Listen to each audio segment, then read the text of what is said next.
Ron Dennis ends 37-year association with McLaren by selling shares. Ron Dennis has formally ended his role at McLaren, the company he made into one of the most successful Formula One teams of all time. Dennis, ousted as chief executive officer last November in a boardroom coup, has sold his 25% shareholding. The 70-year-old has also resigned from his position on the board. Dennis has sold to the two main shareholders, Mumtalakat, the Bahrain Sovereign Investment Fund, and Mansour Ojah. It was the souring of Dennis' relationship with Ojah that led to his removal. The two were longtime friends and business partners but fell out for both personal and business reasons a few years ago. What did Dennis do at McLaren? Dennis arrived at McLaren in September 1980, taking control in 1981 and building it into one of the dominant teams of the next 20 years.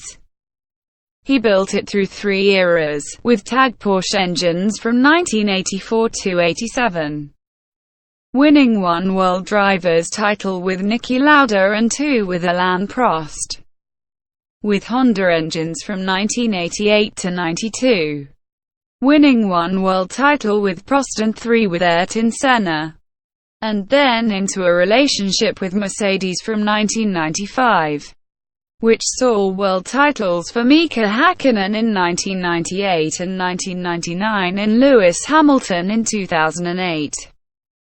Dennis was also instrumental in McLaren's current engine partnership with Honda, which has so far proven to be a huge disappointment.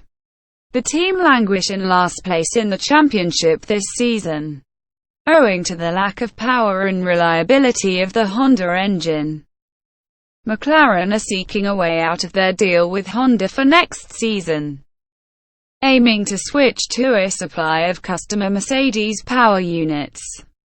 Dennis' eye for detail, and refusal to compromise on many fronts, set new standards for F1 teams which all others had to follow. What happens to McLaren now? Dennis' departure is part of a restructure that cements Mumtalakat and its representative, Sheikh Mohammed bin Nasser Al Khalifa, as the dominant force in McLaren. It merges the McLaren Technology Group, made up of McLaren Racing, McLaren Applied Technologies and McLaren Marketing, with McLaren Automotive, which produces a range of successful high-performance sports cars for the road, under the control of a new company called the McLaren Group. Sheikh Mohammed is the executive chairman of the McLaren Group and Mumtalakat the majority shareholder. Ojah is a significant minority shareholder, with sundry other individual parties holding small stakes.